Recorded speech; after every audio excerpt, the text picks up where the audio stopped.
Hi, my name is Christina Powell, and I did my final analysis on the fall of Kmart and how it went from being one of the big three retail discounters to being bankrupt. Kmart used to be one of the biggest US retail empires, but today it has been decimated to only 4 lasting locations. It started its checker discount store in 1962, which is the same year that both Walmart and Target began. In 1993, at its peak, Kmart operated around 2,400 stores and had $37 billion in revenue. Shockingly, just a year later, it started closing stores. In my paper, I discussed some of their biggest problems, including failing to define a target market, not targeting the right demographic for where their locations were, not making technological advances, and having revolving senior management. Palmer said it best.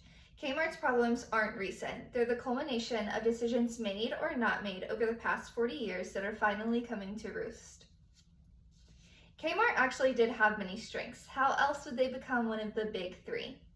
One of their strengths was that they carry excellent products, including well-known lines and quality food products. Kmart's store locations were good in theory, as they were mostly located in urban areas that had intense populations.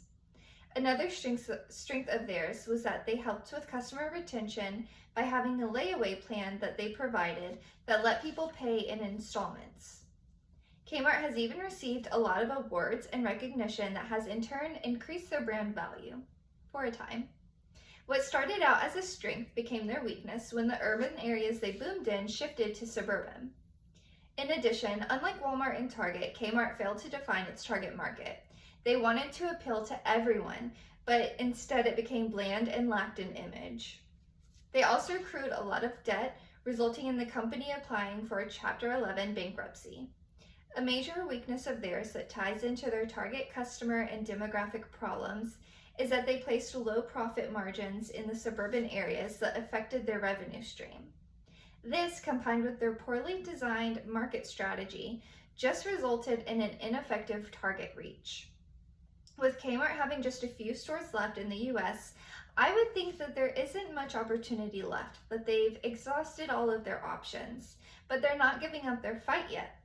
Their strategy going forward is to operate a diversified portfolio of a small number of larger premier stores with a larger number of small format stores. They plan to combine this with their Shop Your Way rewards program, online marketplace, and buy online pickup in store capabilities. The biggest threat to Kmart is the competition of major similar domains like Walmart and Target. They were never able to find their niche in that group of similar stores to make themselves stand out. Much to their disadvantage, Kmart has been a revolving door for senior management, having seen 3 CEOs in the past 7 years, each of which had their own strategy for turning the company around. This management burn and churn, changing direction, not only confuses customers and employees, but rocks the cultural foundation on which a successful company is built. In 2002, Eddie Lampert saw opportunity for a revival and bought the bankrupt company's debt. This happened to be the final nail in the coffin for Kmart.